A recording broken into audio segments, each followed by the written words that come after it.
नमस्कार, साथ की बड़ी खबर देख रहे हैं आप। मैं हूं आशीष त्रिपाठी आपके साथ और बुलेटिन की शुरुआत इस वक्त की बड़ी खबर से। और आज केंद्रीय मंत्रिमंडल की एक अहम मीटिंग होनी है। दरअसल मौजूदा लोकसभा को भंग करने की सिफारिश हो सकती है।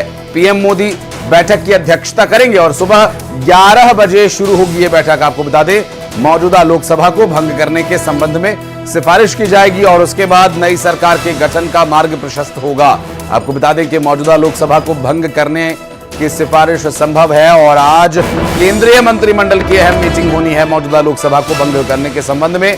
दरअसल पीएम मोदी बैठक की अध्यक्षता करेंगे और सुबह 11 बजे ये बैठक शुरू होगी और इस बैठक के संबंध में और क्या कुछ डिटेल्स रहेंगी आप तक जानकारी पहुंचाएंगे। फिलहाल ये जानकारी मिल रही है कि सुबह 11 बजे ये मीटिंग शुरू होगी, केंद्रीय मंत्रिमंडल की अहम मीटिंग, जिसमें कि वर्तमान लोकसभा को भंग करके जो अगली लोकसभा उसके गठन के लिए औपचारिकताओं को अमल में लाया जाए। फिलहाल आपको बता दें कि मौजूदा लोकसभा को भंग करने की सिफारिश आज की बैठक में की जा सकती है, जिसकी अध्यक्षता प्रधानमंत्री नरेंद्र मोदी करेंगे।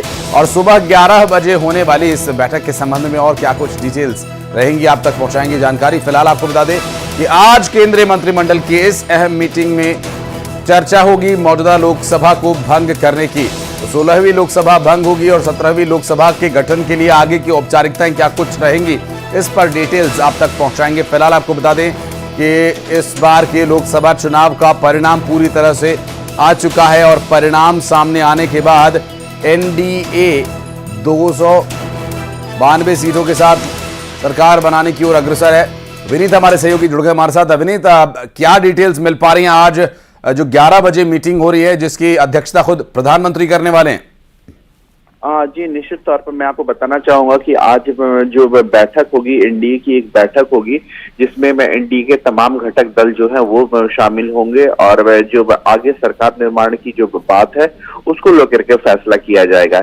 एक बड़ी बात यहाँ पर मैं आपको बताना चाहूंगा कि इस बार जो सरकार बनाई जाएगी वो एनडीए के समर्थन से सरकार बनाई जाएगी और प्रधानमंत्री नरेंद्र मोदी चाहते हैं कि बेहतर तालमेल सभी घटक दलों के साथ हो और इसीलिए एनडीए की बैठक जो है वो सरकार निर्माण को लेकर के की जाएगी। जो हमारे सूत्र हमें बता रहे हैं कि आज शाम को एनडीए घटक दलों की बैठक जो है वो होगी जिसमें प्रधानमंत्री नरेंद्र मोदी मौजूद रहेंगे, साथ ही साथ एनडीए के सभी घटक दल जो है वो मौजूद रहेंगे। एक बड़ी बात यहाँ पर मैं आपको बताना चाहूंगा कि जिस तरह से अगर हम देखें चिराग पासवान हो उनकी पार्टी ने सबसे पहले जो है वो पूरी तरह से कह दिया है कि उन्हें जो प्रधानमंत्री नरेंद्र मोदी की नीतियों में विश्वास है और उन्हीं के साथ वो सरकार बनाएंगे। इसके साथ ही साथ अगर हम बात करें तो दो बड़े घटक दल हैं, टीडीपी की बात करें या फिर जेडीयू की बात करें। जेडीयू की ओर से भी केसी त्यागी का बड़ा बयान आया है। नीतीश कुमार जो है वो भी आज दोपहर में दिल्ली पहुंच रहे हैं। नीतीश कुमार की ओर से या फिर हम कहें कि केसी त्यागी जो मुख्य प्रवक्ता है जेडीयू के, उनकी ओर से बड़ा बयान आया है और उनका साफ तौर पर कहना था कि जो पहले उनका स्टैंड था वही स्टैंड रहेगा। यानी वो साफ कर चुके हैं कि वो अपने स्टैंड पर मौजूद रहेंगे, वो एनडीए के साथ ही रहेंगे। हालांकि जो विपक्षी पार्टियां हैं उनकी ओर से भी जेडीयू को ऑफर आया है, लेकिन जो जेडीयू है वो साफ कर चुकी है कि उनका जो पहले का स्टैंड था वही स्टैंड रहेगा। तो साफ तौर पर अब सरकार निर्माण को लेकर के जो प्रक्रिया होती है, औपचारिकता होती है, सरकार के स्वरूप को लेकर के जो औपचारिकता वो होती है कि आखिरकार सहयोगी दल हैं उन्हें कितनी हिस्सेदारी मिलेगी सरकार में, इसको लेकर के चर्चा जो है वो आज शाम को की जाएगी। बिल्कुल। और जो प्रधानमंत्री नरेंद्र मोदी की अध्यक्षता में 11 बजे बैठक होनी है, इसमें लोकसभा को भंग करने की सिफारिश की जाएगी। इसके बारे में भी क्या डिटेल मिल पा रही है? क्या इसकी क्या औपचारिकताएं रहेंगी फिर, क्योंकि अगली लोकसभा के गठन के लिए भी आगे कदम बढ़ाया जाएगा? जी, निश्चित तौर पर अगर हम बात करें तो आज सुबह में जो है प्रधानमंत्री नरेंद्र मोदी के नेतृत्व में सबसे पहले केंद्रीय कैबिनेट की बैठक होगी और उसके बाद काउंसिल ऑफ मिनिस्टर्स की बैठक होगी और यह बैठक जो है वो आखिरी जो पिछले में जो 17वीं लोकसभा है उसकी वो आखिरी बैठक होगी, उसके आखिरी कैबिनेट की बैठक होगी जिसकी अध्यक्षता प्रधानमंत्री नरेंद्र मोदी करेंगे। इसमें पूरी तरह से कहीं ना कहीं औपचारिकता जो है कैबिनेट की जो औपचारिकता होती है वो पूरी की जाएगी। जो आखिरी इस इसे हम कह सकते हैं ये जो चाहे वो कैबिनेट की बैठक हो या काउंसिल ऑफ मिनिस्टर्स की बैठक हो, वो इस बार की जो बैठक होगी वो आखिरी बैठक होगी 17वीं लोकसभा के अंतर्गत जो बैठक होगी। और इसमें कहीं ना कहीं जो कुछ औपचारिकताएं में रहती है उसे पूरा किया जाएगा। कहीं ना कहीं प्रधानमंत्री नरेंद्र मोदी जो है वो हमारे जो उनके मिनिस्टर्स हैं, उनके मंत्री हैं, उनके सहयोगी हैं कैबिनेट के, उन्हें धन्यवाद देंगे पिछले 5 साल तक उनके साथ काम करने के लिए, और फिर आगे की रूपरेखा को लेकर के भी कहीं ना कहीं यहाँ पर चर्चा की जाएगी। ठीक है, नजर बनाए रखिएगा विनीत, आगे डिटेल्स लेंगे आपसे। बहुत बहुत शुक्रिया आपका फिलहाल इस पूरे मामले पर जानकारी देने के लिए। और नई सरकार के गठन को लेकर जो घटक दलों की आज बैठक बुलाई गई है उसके बारे में भी हमारे सहयोगी बता रहे थे। लोकसभा चुनाव के परिणाम में एक बार फिर एनडीए को बहुमत मिला है और बहुमत मिलने को लेकर बीजेपी मुख्यालय पर मंगलवार शाम को जश्न मनाया गया। अब नई दिल्ली के उस कक्ष में जहां चर्चा होगी नई सरकार के गठन को लेकर, एनडीए ने आज शाम 4 बजे सभी घटक दलों की बैठक बुलाई है। प्रधानमंत्री नरेंद्र मोदी के आवास पर एनडीए के घटक दलों की बैठक होनी है और एनडीए के सभी दलों के नेता इसमें शामिल होंगे। जैसा कि हमारे सहयोगी विनीत बता रहे थे कि इस बैठक में आगे की जो रूपरेखा है उसे तय किया जाएगा और सभी घटक दलों के इसमें शामिल होने की जानकारी मिली है। नई सरकार के गठन के लिए यहां ये बैठक बुलाई जाएगी और इस बैठक से पहले ही जो एनडीए के घटक दल हैं उन्होंने मुखर होकर इस बारे में बात रखी है कि वो पूरी मजबूती के साथ, पूरी तत्परता के साथ नरेंद्र मोदी की नीतियों से प्रभावित एनडीए का हिस्सा रहेंगे, जिसमें चिराग पासवान ने पूरी मुखरता से इस बारे में बात रखी है। और विनीत हमारे सहयोगी हमारे साथ एक बार फिर से जुड़ गए हैं। विनीत, अभी की और लगता है अभी संपर्क नहीं हो पा रहा है, एक बार फिर से प्रयास करेंगे। और शिवम हमारे सहयोगी जुड़ गए हैं, उनसे बात करेंगे। शिवम, आज की जो घटक दलों की बैठक एनडीए की होनी है, इसमें क्या कुछ अभी डिटेल मिल पा रही है, कौन कौन शामिल होने वाला है? चूंकि हालांकि पीएम मोदी के नॉमिनेशन के समय सभी ने बड़े पॉजिटिव तरीके से कहा था कि हम सभी साथ हैं, पीएम मोदी की नीतियों से प्रभावित हैं। देखिए, निश्चित तौर पर आज एनडीए की बैठक होनी है। इंडिया और इंडिया दोनों दलों की आज दिल्ली में बैठक है। दिल्ली में बड़ी हलचल है। एक तरफ जहां एनडीए ने मिलकर पूर्ण बहुमत प्राप्त किया है तो इंडिया कुछ सीटें कम रह रही है। ऐसे में दोनों दल आज अपनी आगे की रणनीति बनाएंगे। एक तरफ जहां बीजेपी फिर से, एनडीए फिर से प्रधानमंत्री मोदी के नेतृत्व में एक साथ सरकार बनाने को लेकर अग्रसर है, वहीं आज इंडिया गठबंधन की भी बड़ी बैठक है जिसको लेकर तमाम नेता दिल्ली पहुंच रहे हैं। एनडीए की कोशिश ये है कि वो अपनी सरकार को कंटिन्यू रखें। कल शाम को प्रधानमंत्री मोदी जब बीजेपी हेडक्वार्टर पहुंचे तो उन्होंने दावा किया कि लगातार तीसरी बार सरकार बनाने का जो रिकॉर्ड है वो अपने नाम करने जा रहे हैं, जबकि कांग्रेस समेत पूरा इंडिया अलायंस आज शाम 6 बजे मल्लिकार्जुन खड़गे के आवास पर बैठक करेगा और उसके बाद तय करेगा कि वो सरकार में जाएंगे या विपक्ष में बैठेंगे। हालांकि सूत्र ये दावा कर रहे हैं कि बैकडोर पॉलिटिक्स लगातार जारी है। इंडिया गठबंधन की कई नेता एक दूसरे दलों से संपर्क कर रहे हैं, जबकि एनडीए आश्वस्त है कि उसके पास पर्याप्त आंकड़े हैं, आने वाले समय में वो ही सरकार बनाएंगे। निश्चित रूप से। और बैठक का कोई समय तय हुआ है, जगह तय हुई है शिवम? और इस बैठक की रूपरेखा किस तरह से रहेगी, कौन इसकी अध्यक्षता करेगा, या फिर चर्चा के लिए सभी एक समान रूप से जुड़ेंगे? देखिए, इंडिया अलायंस की जो बैठक है वो शाम 6 बजे है मल्लिकार्जुन खड़गे के आवास पर। कांग्रेस अध्यक्ष खड़गे इस बैठक की अध्यक्षता करेंगे और इस बैठक का मेन और मुख्य एजेंडा यही है कि सबसे पहले तो इंडिया अलायंस इस बात को तय करना चाहती है कि क्या वो सरकार बनाएंगे या फिर विपक्ष में बैठेंगे।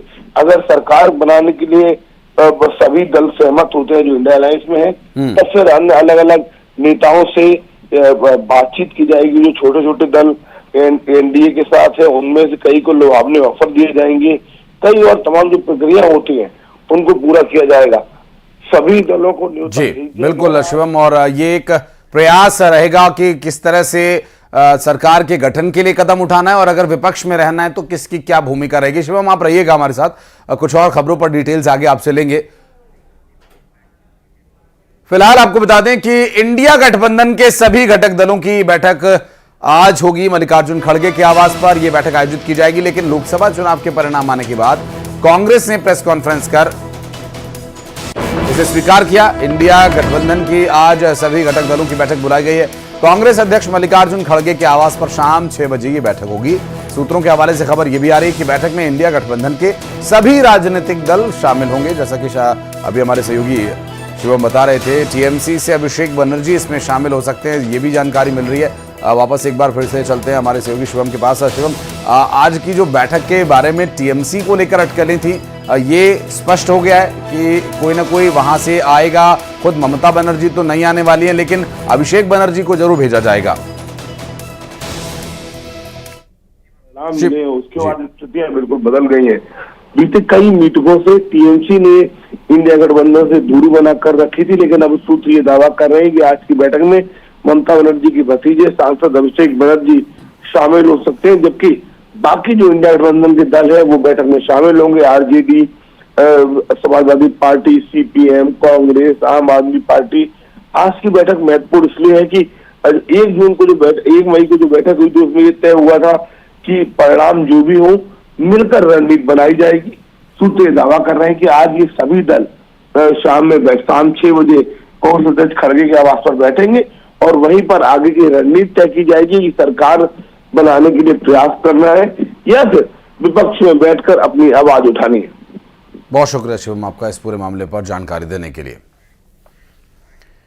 और इस बीच सूत्रों के हवाले से खबर यह आ रही है कि कांग्रेस ने सरकार बनाने का फॉर्मूला तय कर लिया है और इस फॉर्मूले के मुताबिक कांग्रेस अध्यक्ष मल्लिकार्जुन खड़गे को पीएम के लिए नॉमिनेट किया जा सकता है, जबकि राहुल गांधी वित्त मंत्री के जिम्मेदारी को संभालेंगे। सूत्रों के मुताबिक चंद्रबाबू नायडू को गृह मंत्रालय का ऑफर किया गया है, जबकि नीतीश कुमार और अखिलेश यादव को उप प्रधानमंत्री का ऑफर दिया गया है। खबरों के मुताबिक कांग्रेस नीतीश कुमार और चंद्रबाबू नायडू के संपर्क में है। इंडिया अलायंस के सभी दलों को दिल्ली बुलाया गया है और दिल्ली में यह बैठक होगी और आपको बता दें कि इस बैठक के माध्यम से आगे की रूपरेखा तय होगी। देखिए, अभी राहुल गांधी जी ने आपके सामने स्पष्ट किया, जब तक हम अपने अलायंस पार्टनर से बात नहीं करेंगे और जो नए पार्टनर हमको जुड़ने वाले हैं उनसे भी किस तरीके से हम बात करके अपने को मेजॉरिटी बना सकते हैं वो देखेंगे। सारे स्ट्रैटेजीज अगर यही मैं बोलूँगा फिर मोदी जी होशियार हो जाएंगे। इसलिए सर, आप ये कह रहे हैं कि ये हिंदुस्तान के गरीब की जीत है, संविधान बचाने की जीत है, तो अगर आप लोग विपक्ष में बैठते हैं और सरकार बनाने की पहल नहीं करते हैं, क्योंकि नंबर एनडीए और इंडिया अलायंस में कुछ ज़्यादा नहीं है, और अगर पहल नहीं करते हैं तो कैसे उनको आप जो है आगे उनका हक दिलाने के लिए आगे आ पाएंगे? वही सवाल आप मतलब दूसरे तरीके से पूछ रहे हो। कल डिसाइड होगा, इंडिया गठबंधन की मीटिंग है, कल हमारा अलायंस डिसाइड करेगा। बड़ी फाइन लाइन है, तो जो इंडिया गठबंधन डिसाइड करेगा उस पर हम एक्शन लेंगे। और पीएम मोदी ने कहा कि एनडीए लगातार तीसरी बार सरकार बनाने जा रहा है और ये दुनिया की सबसे बड़े लोकतंत्र की जीत है और देश ने बीजेपी और एनडीए पर भरोसा जताया है और यहां इस भरोसे का ये परिणाम है कि एक बार फिर से वो बहुमत का आंकड़ा पार करने में एनडीए के घटक दलों का ये नंबर 292 तक पहुंचा है और अकेले बीजेपी 240 सीटें लेकर आई है। देश ने बीजेपी और एनडीए पर भरोसा जताया, प्रधानमंत्री नरेंद्र मोदी ने अपने बयान में कहा, और इस भरोसे पर खरा उतरने का प्रयास इस नई सरकार को करना होगा। अगर ये सरकार में आकर दुनिया के सबसे बड़े लोकतंत्र की जीत के बाद काम शुरू होगा।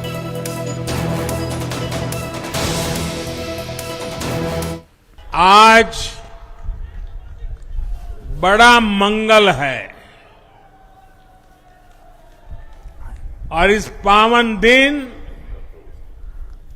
एनडीए की लगातार तीसरी बार सरकार बननी तय है।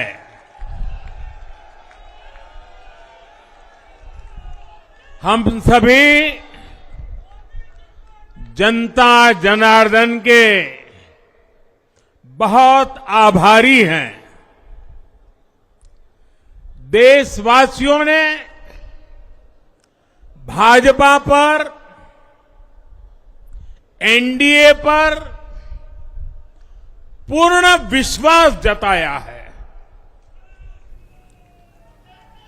आज की ये विजय दुनिया के सबसे बड़े लोकतंत्र की जीत है।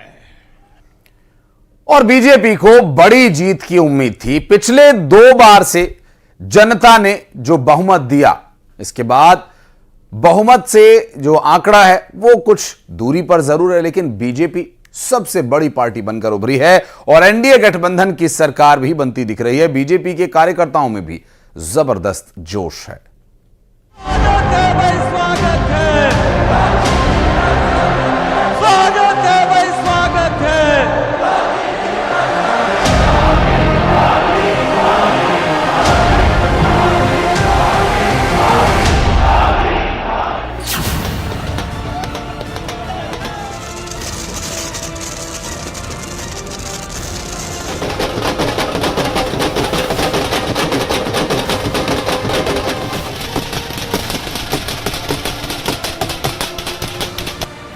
बीजेपी 400 पार सीट का लक्ष्य मानकर इस चुनाव में लड़ी थी।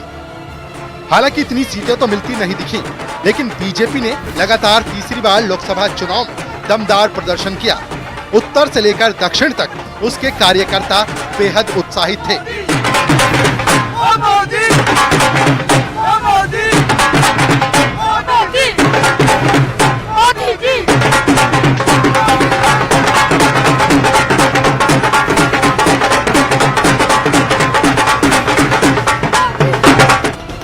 दिल्ली में बीजेपी हेडक्वार्टर से भी जश्न की तस्वीरें सामने आई हैं। सुबह से ही कार्यकर्ता जुटने लगे थे। बीजेपी हेडक्वार्टर में दिल्ली में हम इस वक्त मौजूद हैं और यहाँ पर देखिए जश्न का माहौल अब शुरू हो चुका है और ये रंगीन नजारा यहाँ से आप देख रहे हैं। लोग झूमते, नाचते, गाते, ढोल बजाते हुए और साफ साफ कई सारे समर्थक यहाँ पर पहुंच चुके हैं। पीछे आप पीएम मोदी का एक कटआउट भी देखेंगे और कटआउट के पास भी कुछ देर पहले वहाँ पर उस कटआउट की आरती की गई।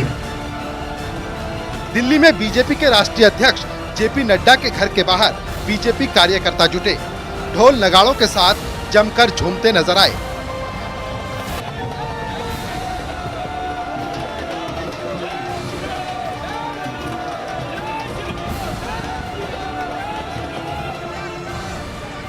दिल्ली लोकसभा चुनाव की बात करें तो यहां जनता ने पीएम मोदी पर फिर भरोसा जताया।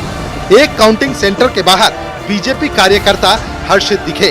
एक कार्यकर्ता ने तो अपने बाल भी मुंडवा डाले।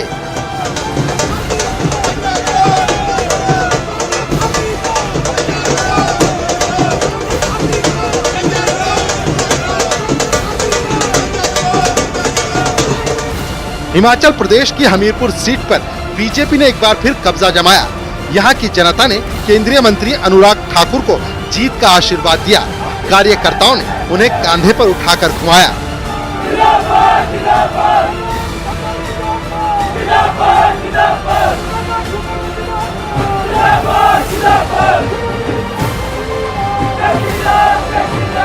मैं आभारी हूं हमीरपुर संसदीय क्षेत्र की जनता का, जिन्होंने 5वीं बार रिकॉर्ड मतों से फिर विजयी कराया है।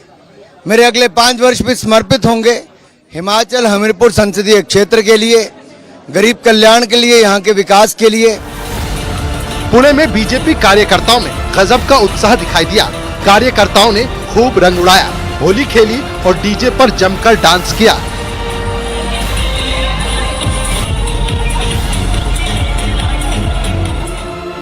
हिमाचल प्रदेश की मंडी सीट से बीजेपी ने पहली बार एक्ट्रेस कंगना रनौत को उम्मीदवार बनाया। अपने पहले ही चुनाव में कंगना जीती। और मैं आश्वासन देती हूं कि जितना भरोसा उनको हमारे नेता नरेंद्र मोदी जी के नेतृत्व में है, उनके प्रशासन में है, उनके विजन में है, उनके विकसित भारत का जो विजन है उसमें है, उसमें मैं उनका, जैसा मैंने हमेशा कहा है कि एक सेना के रूप में जो है मंडी के विकास के लिए, मंडी की प्रगति के लिए जो है सदा ही तत्पर रहूंगी। ओडिशा एक ऐसा राज्य है जहां पर बीजेपी ने पहली बार शानदार प्रदर्शन किया है। यहां लोकसभा के साथ साथ विधानसभा सीटों के लिए भी वोटिंग हुई थी। भुवनेश्वर के बीजेपी दफ्तर में कार्यकर्ता लड्डू बना रहे थे। ओडिशा में बीजेपी बम्पर सीटें लेकर आई है। लोकसभा के साथ साथ विधानसभा में भी उसके कार्यकर्ताओं की मेहनत की झलक नतीजों में दिखी है। तो लड्डू एक बूंद ही जोड़ के लड्डू बनाया जाता है, जो मोदी जी का नारा है, सबका साथ सबका विकास, सबको लेके पूरा भारत एक। तो वही लड्डू का एक मैसेज है, सबको मीठा खिलाएंगे। और बड़ी उड़ीसा की जनता ने दिल खो के छप्पर फाड़ के हमको बहुमत दिया है। असम में बीजेपी ने लोकसभा चुनाव में बेहतर किया है। नेता कार्यकर्ताओं को जीत की उम्मीद पहले से थी। जलेबी का इंतजाम किया गया था। कर्नाटक में जनता दल सेक्युलर ने बीजेपी के साथ गठबंधन बनाकर चुनाव लड़ा था। बेंगलुरु में जेडीएस के कार्यकर्ताओं ने भी जमकर पटाखे चलाए। Bureau report, news 18।